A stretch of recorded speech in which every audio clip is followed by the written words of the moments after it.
In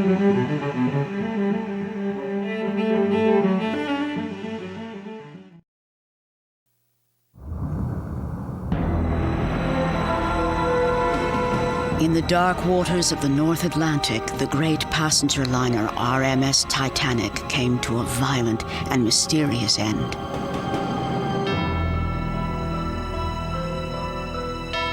Each of her passengers, unwitting players in a harrowing drama. The builder who would pronounce her dead. The brave men who refused to let her die.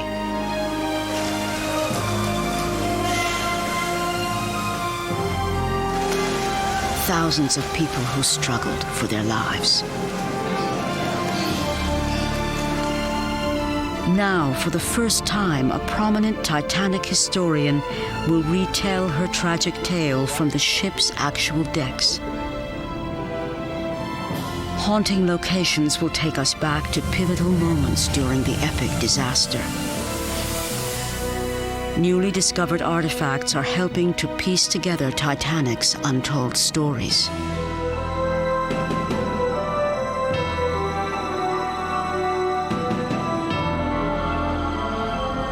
It's a moment in history we're still striving to understand. A part of our past impossible to forget.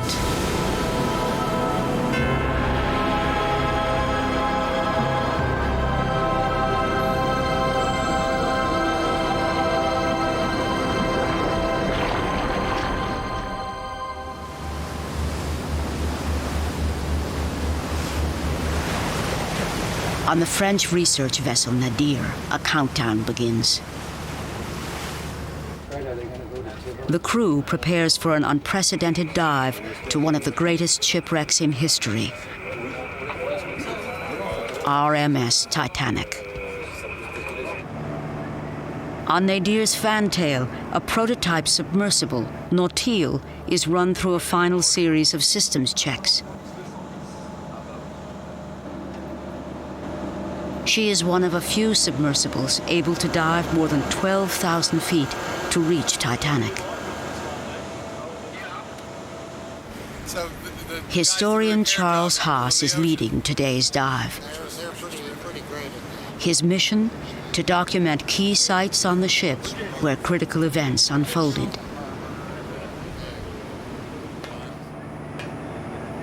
To Haas, Titanic is a dramatic stage. But it is the characters in the tragedy who draw him in. I think in order to get a full picture of what that night was like, you need to know the people who were involved in that situation. By knowing the characters in the drama, by knowing the people, you get a much better insight into the great drama of that night. As part of Haas's mission, he will also look for artifacts, personal objects which may provide clues to Titanic's story.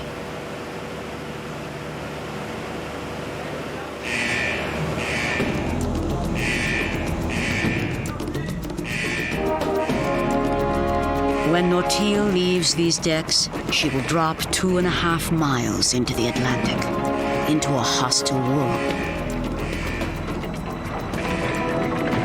A place of freezing temperatures, bone-crushing pressure, and desolate darkness. If something goes wrong at the site, there is no chance of a rescue.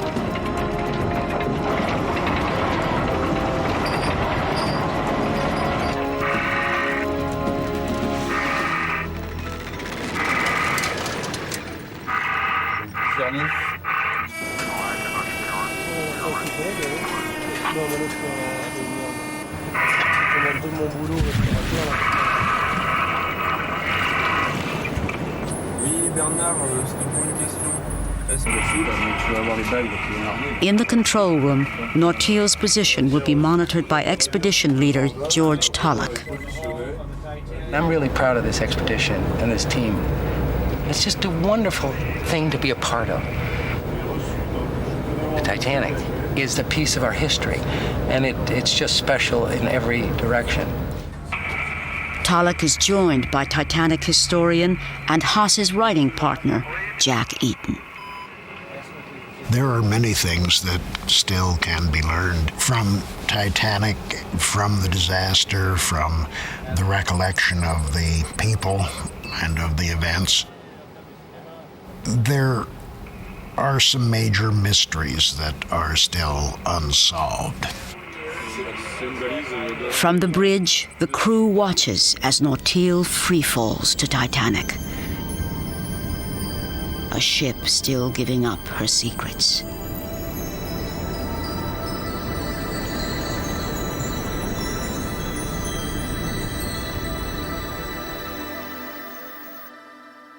For historians studying Titanic, much of what they know is based on testimony taken after the disaster.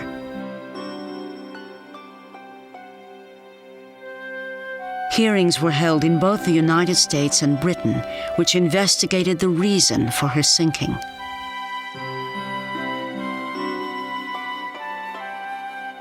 Additional evidence turned up in rare diaries and letters.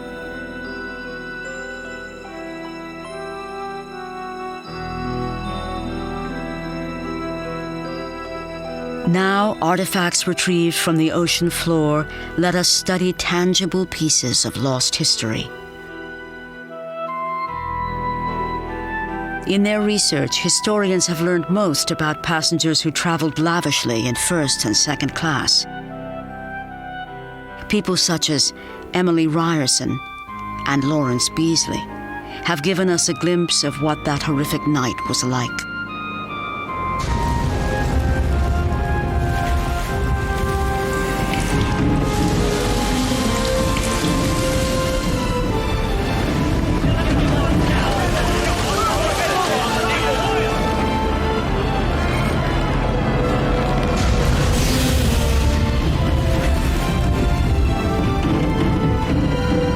Remarkably, personal accounts of Titanic continue to surface.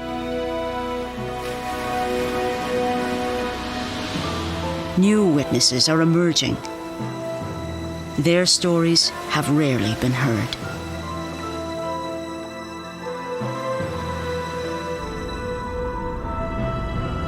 As the submersible Nautil descends to Titanic, the crew prepares for arrival at the site.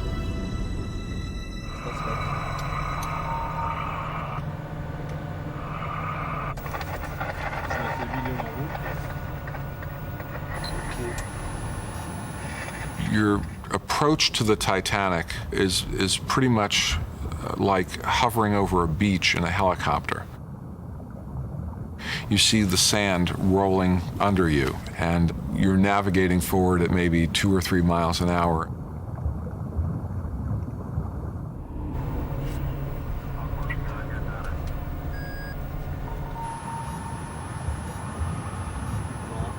All of a sudden, you see this immense object. And it is so immense that it completely fills the viewport.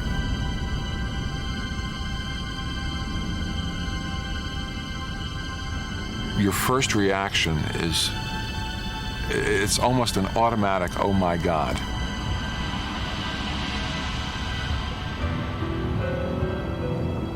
Titanic it's still a very, very beautiful ship to see. The lines are so beautiful underwater. And there's an awe or a reverence or a silence from realizing what occurred on these decks. Human stories of personal tragedy that literally happened within the space that you can now see.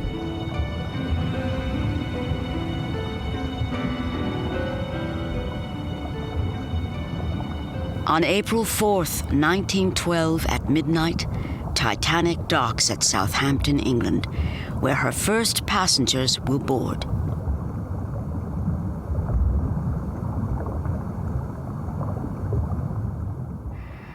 Under the direction of Haas, the crew of Nautil moves to the very spot where travelers first embarked.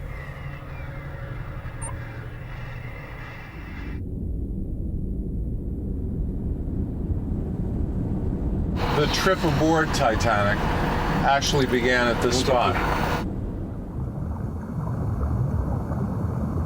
These are the B-deck doorways, the so-called shell doors.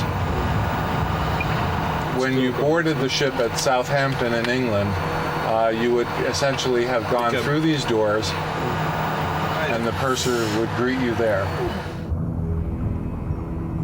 These doorways mark the site where many first touched Titanic. A simple portal that became an entrance to history.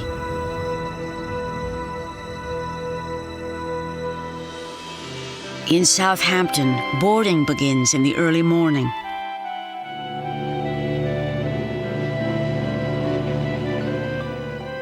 In command of the ship is Captain E.J. Smith. Smith's passenger list includes a who's who of the era. But the majority of the ship's passengers are third class. Titanic's owners hope to profit from immigrants such as Gerda and Edvard Lindell. The Lindells, recently married, are living in Skåne in southern Sweden.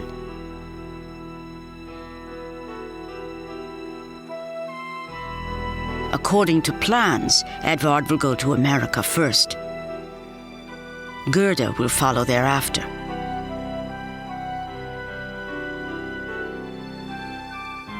Gerda, however, won't be separated from her new husband. At the last minute, she joins him. In a farewell gesture, Gerda drops roses along their route, leaving a trail behind.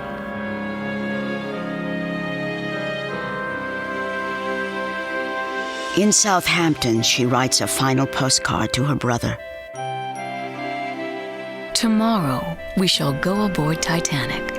We have been down to see the Colossus. You should see what a beast it is. Greetings from Gerda.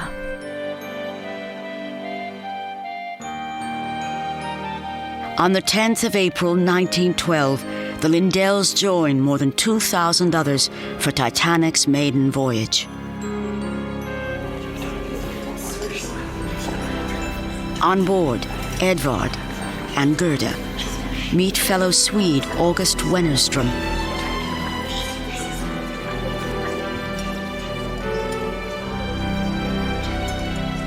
Wennerström is traveling under an assumed name. He's a political dissident leaving Sweden to live in America.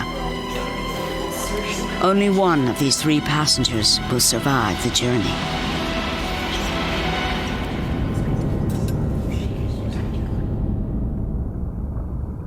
Today, Titanic is a mass of twisted metal. But historian Charles Haas can see past the decay to the people who once walked these decks.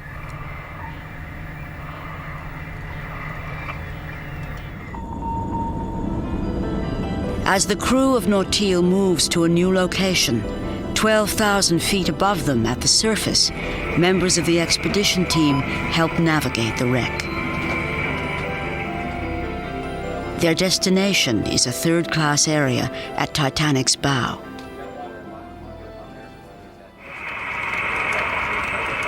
Hello, Jack. Hello, Charlie. How are you doing down there? Over. We're working hard down here. We're looking now down at the third class area, the so-called forward well deck. And it was here that third class passengers were enjoying themselves and coming out for recreation. From this place, the sunsets must have been dramatic. Third-class passengers, including the Lindells, spend early evenings strolling here, taking in the brisk sea air.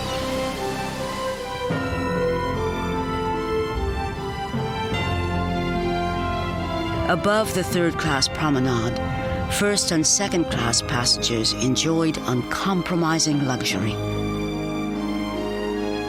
Amenities included an exotic steam room. A state-of-the-art gymnasium, and lavish dining salons. For one first-class passenger, none of Titanic's palatial amenities are enticing. Mrs. Emily Ryerson's eldest son has been killed in a car crash in America. She's going to claim his body. She leaves her cabin rarely and eats in her room. The elegance of Titanic is meaningless to a mother in mourning.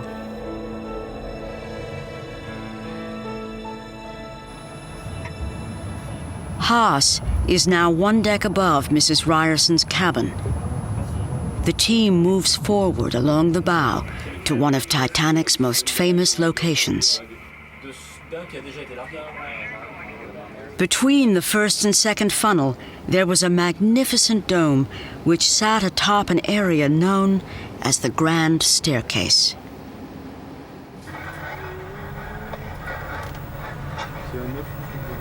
There's really no part of the Titanic that perhaps demonstrated the grandeur of the ship than this feature, which was called the Grand Staircase in first class.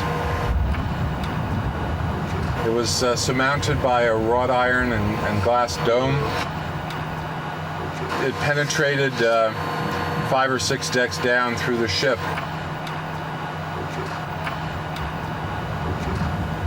As we can see now, however, the Grand Staircase is only a shattered leftover of its former self.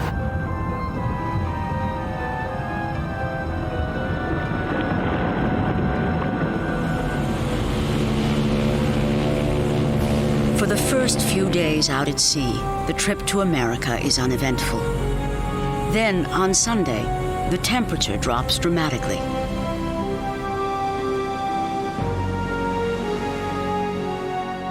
Titanic's chief designer, Thomas Andrews, spends his Sunday reviewing the ship's plans and inspecting the vessel for any subtle imperfections. Titanic is the greatest achievement to date of his ascending career. Harold Bride is one of the ship's 2 radio operators. Bride's partner is Jack Phillips. Throughout the day on Sunday, they receive 6 warnings of ice.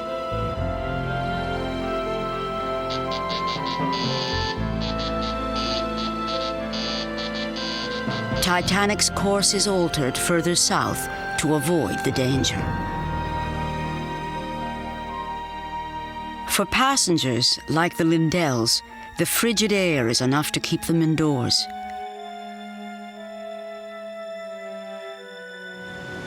Mrs. Emily Ryerson, however, makes a rare appearance outside her cabin to enjoy the quiet evening with a friend. Bruce Ismay, managing director for the company that owns Titanic, approaches Ryerson. Mrs. Ryerson. Ismay shares a wireless message. I have here a communique from the captain that indicates where... First, he showed the telegram, then he said, "We're in among the icebergs." At the time, the conversation had no importance to me. I was very much overburdened with other things that were on my mind. First-class passenger, Mrs. Emily Ryerson. In fact, few on board are concerned about ice. Titanic, after all, is unsinkable.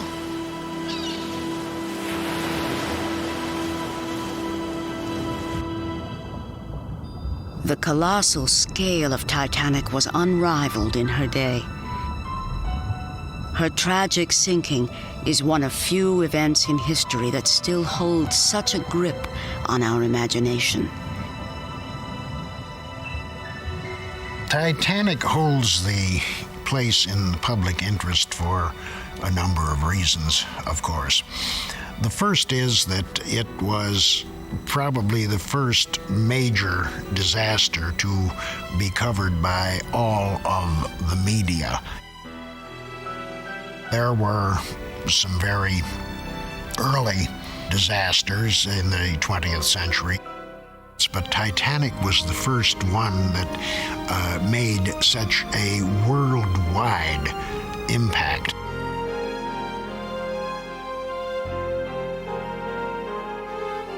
People from the outset could identify with people on board the ship, and this is something that has remained over the years.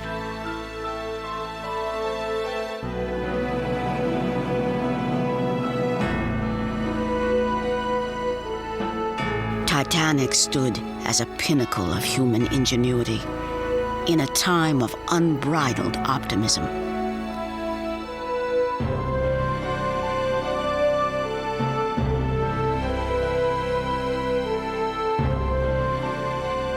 There was great optimism that the age was going to improve. They had such modern things as telephone and automobiles and even airplanes. And how far are these wonderful scientific devices going to take us?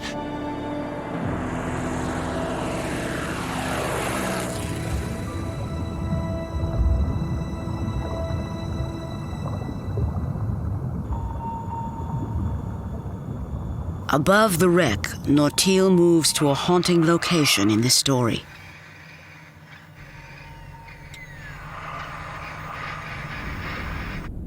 The submersible is guided to the devastated remains of the forward funnel.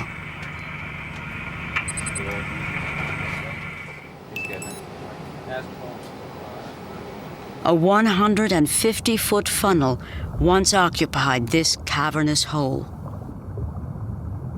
What we're passing over now is a huge ventilation system. Titanic had, of course, 4 funnels connected to the boiler rooms. So what we're looking at here is a giant tube, in effect. And if we were to pursue it further, we would find ourselves way down in the Titanic's boiler rooms. The massive boilers, located deep in the belly of the ship, were Titanic's source of power.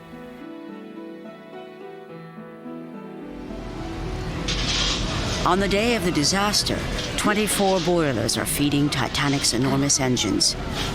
The ship's speed, 21.5 knots. That evening, stoker Frederick Barrett begins his shift. In a few short hours, he will find himself in a pitched battle for survival. Second-class passenger Lawrence Beasley fills out a claim form so that he can retrieve his valuables from the purser's safe. Before retiring, Beasley takes in some quiet entertainment.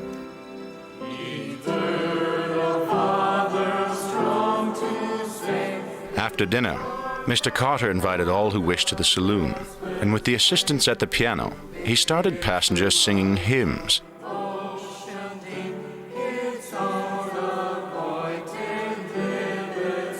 He was curious to see how many chose hymns dealing with dangers at sea.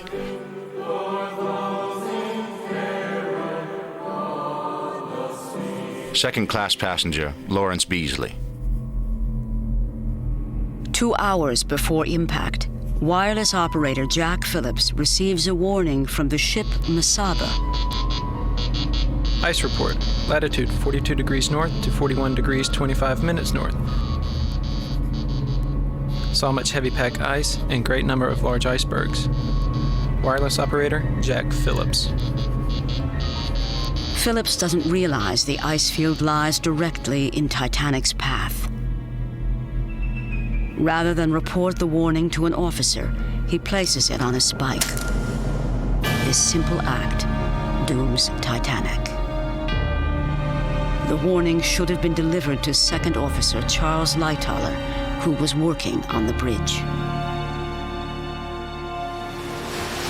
The one vital report that came through but which never reached the bridge was received from the Mesaba.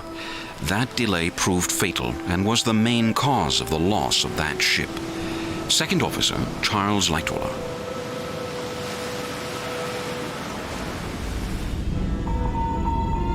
With the stage now set for disaster, the Nautil approaches an eerie scene. We are hovering over the fallen forward mast, and you see the remains of the crow's nest. It was here that lookout Frederick Fleet spotted an iceberg at 11:40 p.m. on the night of April 14th, 1912. Fleet used the crow's nest bell, but he essentially telephoned the bridge to report iceberg dead ahead. The iceberg is spotted a quarter-mile away, not enough distance to turn a ship that stretches 4 city blocks long.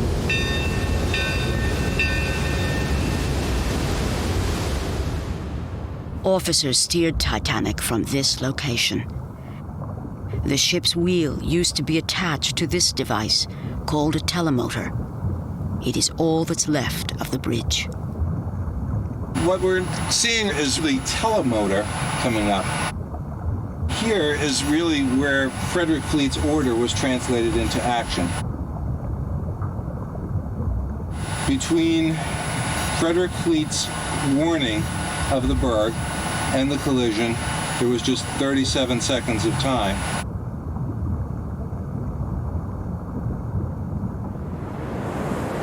As Titanic begins to turn, it looks as if the ship will clear the iceberg.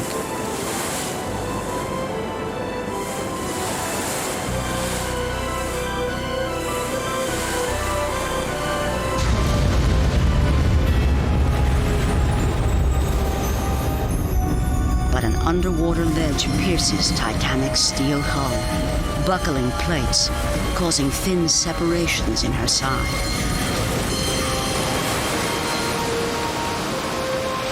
There came what seemed to me nothing more than an extra heave of the engines. Nothing more than that. No sound of a crash or anything else. No sense of shock, no jar that felt like one heavy body meeting another. Second-class passenger, Lawrence Beasley. I was just about ready for the land of Nod when I felt a sudden vibrating jar run through the ship. Not that it was by any means a violent concussion, but just a distinct and unpleasant break in the monotony of her motion. Second Officer Charles Lightoller. Deep below in third class, the impact is more obvious to the Lindells.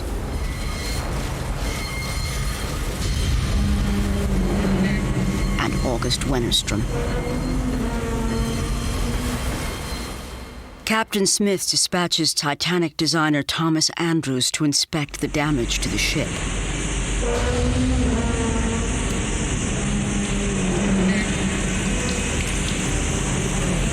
What Andrews sees is devastating. He reports to Captain Smith that Titanic is filling fast. A quick calculation reveals the ship has an hour, maybe 2. Andrews realizes the deadly implications immediately. On board are more than 2,000 passengers and crew, but only enough lifeboats for just half of them.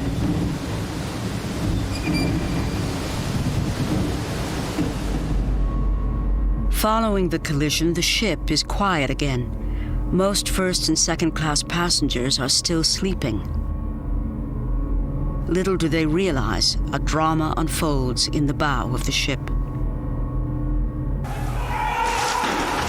Deep below, the front of Titanic is quickly flooding. The forward crew must abandon their positions. For the time being, Titanic's electricity is holding. Stoker Barrett and several others attempt to keep the water out of Boiler Room 5. The men attach long hoses to the pumps. If they keep this section from flooding, they believe they can save the ship. They do not know that Titanic's designer has already declared her doomed.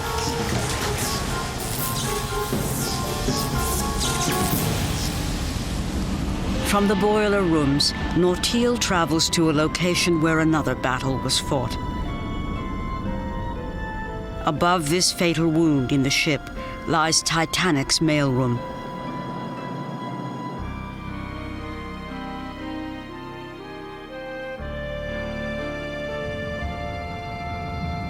Among the greatest heroes of Titanic's story, I think, are the postal workers. There were more than 3,500 bags of mail on board the ship, and as the water began flooding this area, the men's only thought was to try to rescue the mail that they had been placed in charge of.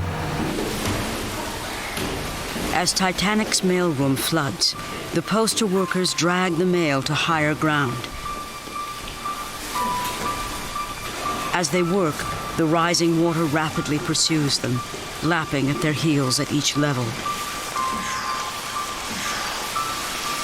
Eventually, they are overtaken.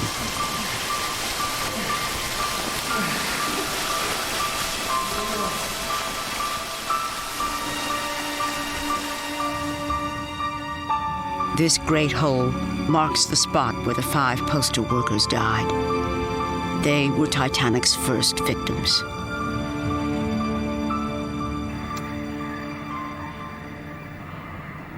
The next sight is perhaps the most wrenching. From the control room, the crew guides Nortil to one of the evacuation areas.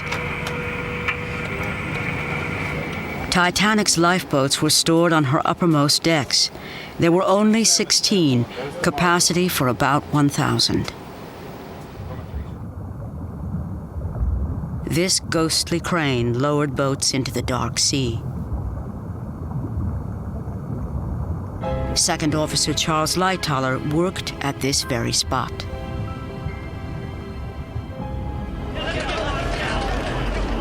As Lightoller and his men crank out the boats, passengers stand by and watch.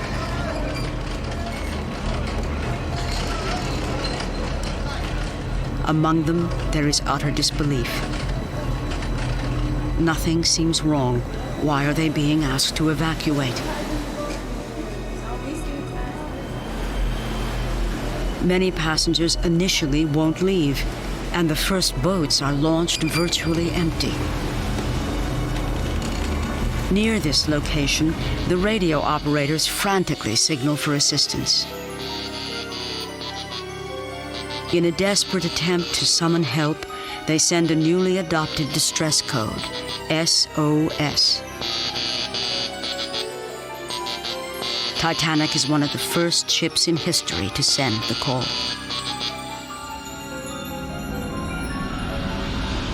What we are looking at now is the interior of the ship's wireless room.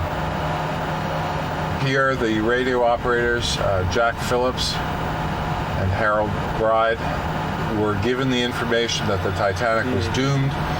They began immediately sending out distress signals. And so it was from this very room that these two men worked very hard to save lives.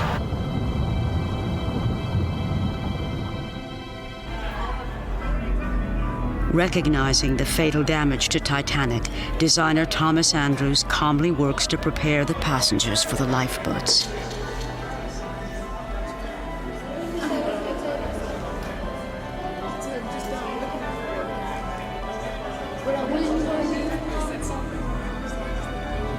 He knows, regardless of his effort, there will be a tragic loss of life.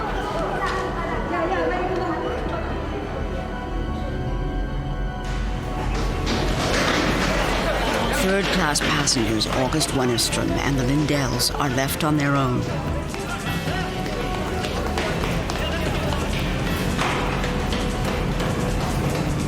As they head for the lifeboats, the stern begins to rise out of the water.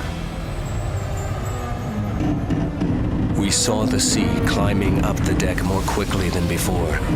I could see that everyone was clambering aft and trying to keep from sliding down the slanting deck, which was growing steeper. Third-class passenger August Wennerstrom.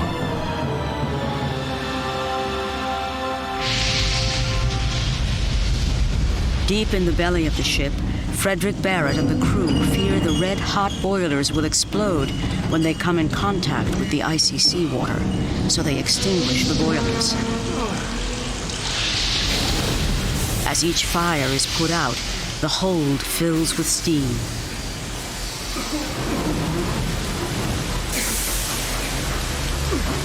Blinded by black dust and steam, one of Barrett's companions falls into an open manhole.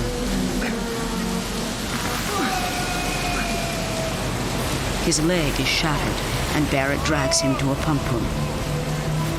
Nearly 2 hours after impact, a weakened wall caves in, and the sinking of Titanic accelerates. Barrett escapes, but his companion will perish. When Barrett arrives on deck, his timing is perfect. He is quickly assigned to a lifeboat as an oarsman and is lowered away. Lawrence Beasley climbs aboard Barrett's boat when no more women or children are nearby.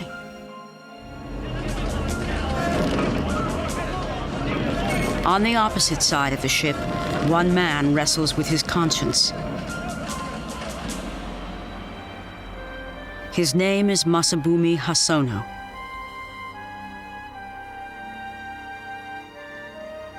I tried to prepare myself for the last moment, making up my mind not to leave anything disgraceful as a Japanese.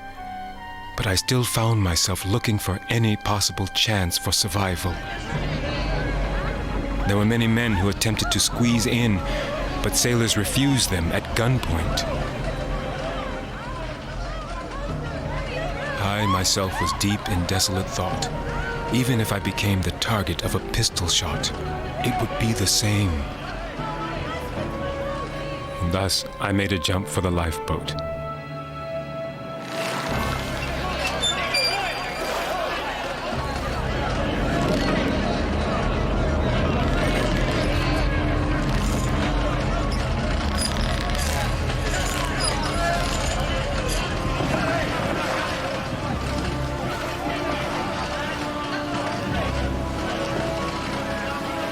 From the dark sea, Hosono looks back at embattled Titanic, her lights burning brightly, her stern rising perversely from the water. I saw a great number of passengers still frantically moving about on the deck, giving terrible shouts and cries for help. The scene was just horrible and eerie. Our lifeboat, too, was filled with sobbing and weeping women who had been worried about the safety of their husbands and fathers. It was all unbearably sad and hopeless.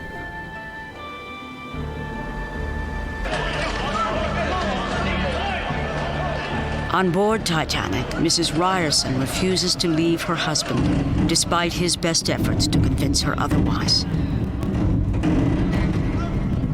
My husband said, "When they say women and children first, you must go." And I said, "Why do I have to go on that boat?" And he said, "You must obey the captain's orders, and I'll get in somehow." First class passenger, Mrs. Emily Ryerson. Hundreds of families are struggling with the same question. Should they separate or stick together?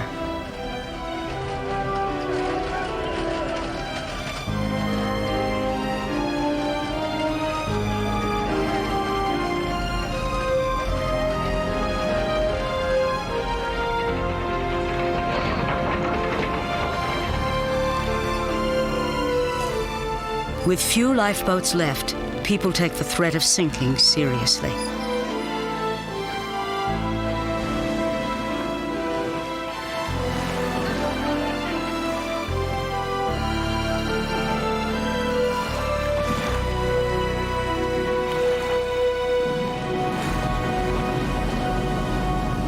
Now, the challenge for the crew is to keep people from mobbing the remaining boats.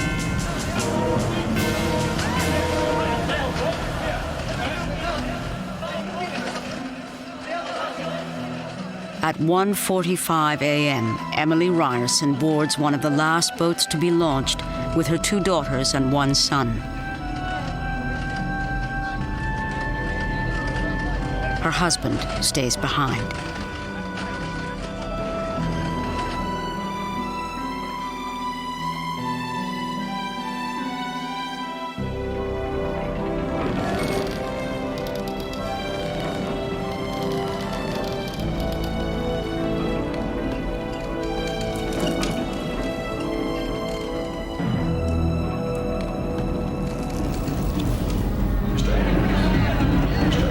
Titanic's designer, Thomas Andrews, is last seen looking lost in a trance in the first-class smoking room.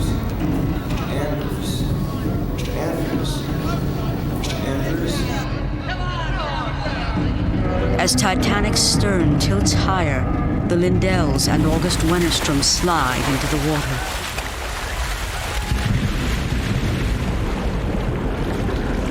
Relieved of his duty, Second Officer Lightoller also takes his chances in the sea. Immediately, he is sucked into a ventilation shaft. Although I struggled and kicked for all I was worth, it was impossible to get away, every instant expecting myself shot down into the bowels of the ship. I was still struggling and fighting when suddenly a terrific blast of hot air came up the shaft and blew me right away up to the surface.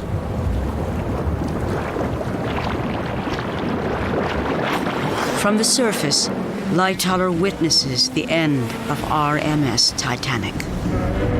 The bow of the ship was now rapidly going down, and the stern was rising higher and higher out of the water, piling the people into helpless heaps around the steep decks, and by the score into the icy water. Second Officer Charles Lightoller.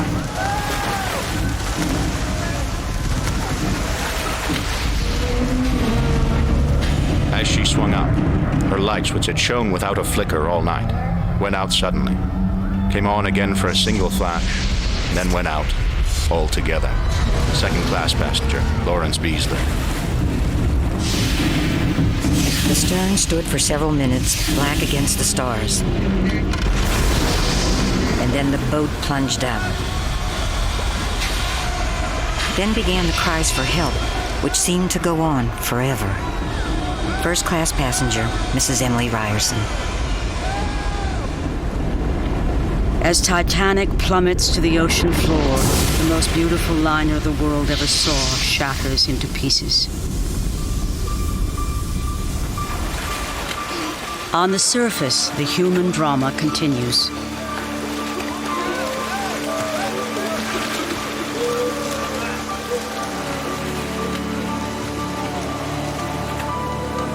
Charles Lightoller manages to climb atop an overturned lifeboat. Some 13 men struggle here to keep their balance, to prevent slipping into the icy water.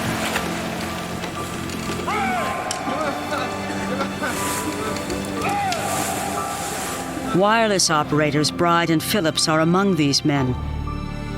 Phillips will die of exposure before morning.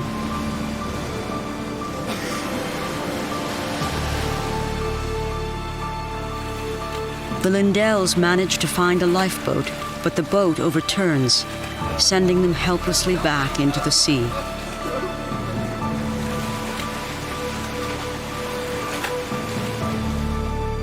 For how long a time I was away from the boat, I don't know. When I came back to the boat, it was filled with water. My friend Edvard Lindell had also got aboard. I saw Mrs. Lindell in the water and clasped her hand. I didn't have the strength to pull her aboard.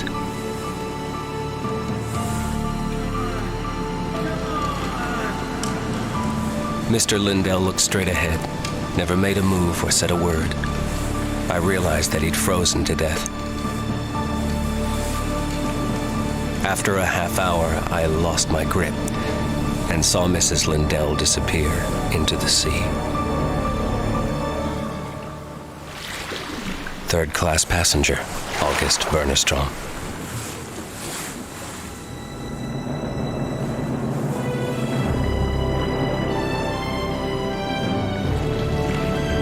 More than 1,500 men, women, and children perish this night.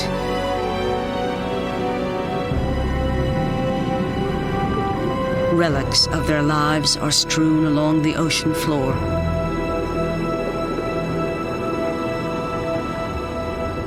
Artifacts like these provide the last clues to their stories.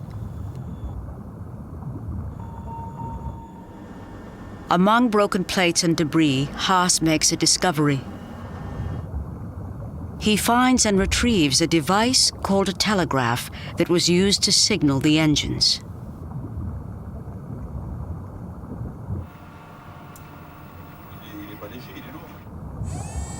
Your emotional attachment to a particular object eventually evolves into a great deal of anxiousness about its future. And when you see the artifacts being brought up, and in particular when you see them being conserved, that anxiousness is replaced by a great deal of happiness that you've preserved them for the future.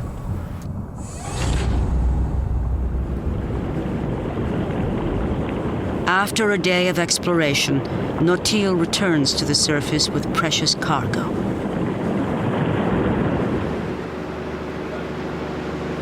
On the fantail of Nadir, the newly discovered artifact is shared with the crew.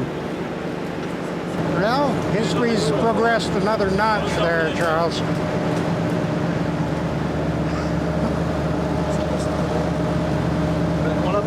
I'm really quite overwhelmed by that. It's all right.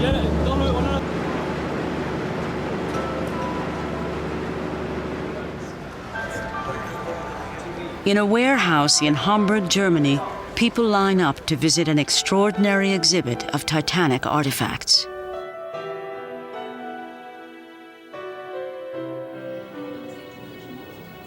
Historians Charles Haas and Jack Eaton and expedition leader George Tulloch take in the emotional display.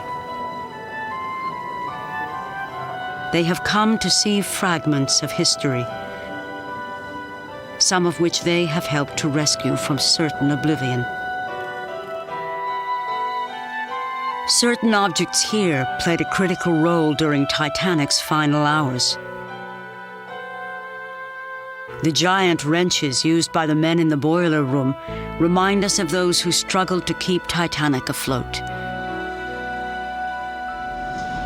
Men like Frederick Barrett.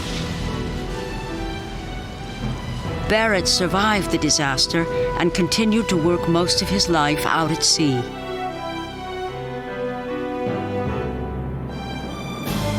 One of Titanic's brass bells, a symbol of her elite officers, including Second Officer Charles Lightoller. Lightoller was the only senior officer to survive Titanic. He retired unceremoniously. During World War II, he used his yacht in daring missions to aid the British war effort. This claim check, number 208, belonged to Lawrence Beasley, and it was retrieved from the ocean bottom.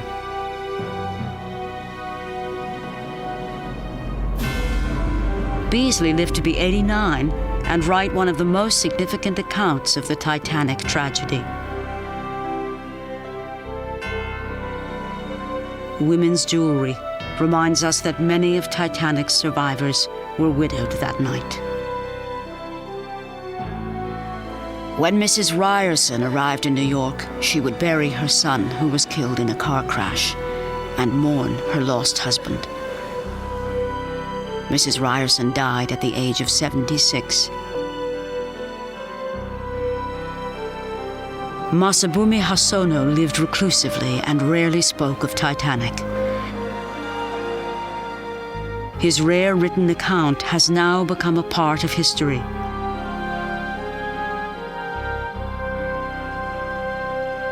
Hosono lived to be 69 and died in Japan.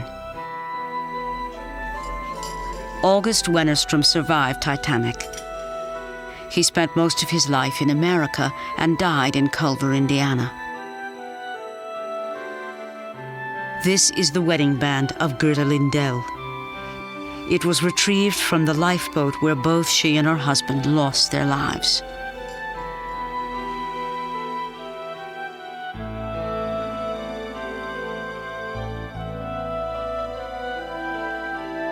These objects are the last remnants of the Titanic disaster.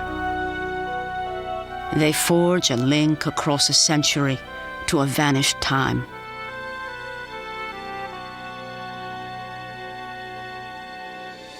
This clarinet and these letters of love found in a man's suitcase give us an intimate glimpse into a life we would have known nothing about. A life, like many others, forever changed by Titanic.